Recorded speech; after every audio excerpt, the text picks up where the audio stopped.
Class મોકલીને શું ફાયદો? એમ પૂછું તો એ કાંઈ નોકરી ધંધામાં કામ આવવાનું છે? સ્કેટિંગ ક્લાસનું પેકેજમાં કામ આવવાનું છે? ત્યારે આટલું વિચારો છો તો પાઠશાળા મોકલતા પહેલા આટલું કેમ વિચારો છો? આ બધા ક્લાસ કરે તો હેલ્થ સચવાય, મન પ્રસન્ન રહે અને નવા નવા ફ્રેન્ડ બને.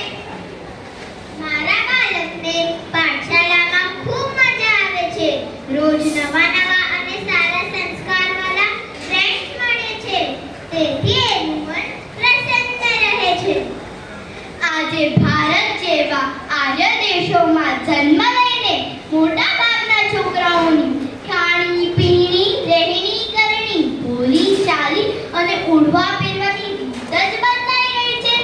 તે અંધારે જીવી બની ગઈ છે. માટે વડીલને ધર્મ નથી ગમતો તો બાળકોને ધર્મ ક્યાંથી ગમવાનો? અરે બાળક આરામ ક્યારે કરે? થાકેલો પાટીને પાછાના મોકલ્યું તો ગાથા યાદ રહેવાની, તો શું છોડીને એને પાછાના મોકલું તો કંટાળી ન જાય? જરાય કંટાળતા નથી.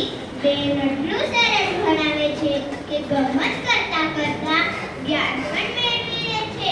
અને હવે તો પાઠશાળામાં વિવિધ અનુષ્ઠાન પણ થાય છે, જેમાં બાળકોને ગેમ રમાડે છે, ગિફ્ટ આપે છે અને હવે તો પ્રોજેક્ટર પર નવી નવી ધર્મકથાઓ પણ શીખવાડે છે.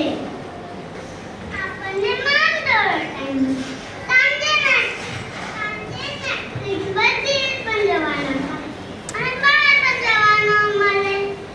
એટલું તો હું સમજી શકું છું. નેટફ્લિક્સ પર સિરીઝ ક્યારે પણ જોઈ શકાય. તમે એ વિચારો તમારા બાળકો ઉપર સારા સંસ્કારનું સિંચન થાય છે. તો પાછળનું પ્રાઇવેટ ટ્યુશન રાખી દઈએ તો આપણે ટાઈમે તો બાળકને પણ દોડાદોડ ન કરવી. ઘરે બેઠા બેઠા જ્ઞાન મેળવો છો ને તો સ્કૂલે પણ કેમ મોકલો છો? એમ પણ સ્કૂલે મોકલીને ફીસ તો ભરો જ છો ને, પ્રાઇવેટ ટ્યુશન તો કરાવો જ છો ને, તો સ્કૂલે મોકલવાનું બંધ કરી દો એટલે ટાઈમ બચશે. કેટલી ફીસ આપીને સ્કૂલ, ટ્યુશન બધું કરાવીએ તે જરૂરી છે, પણ પાઠશાળા જશે તો સારા સંસ્કાર આવશે. સારા સંસ્કાર એ પણ વિનામૂલ્યે.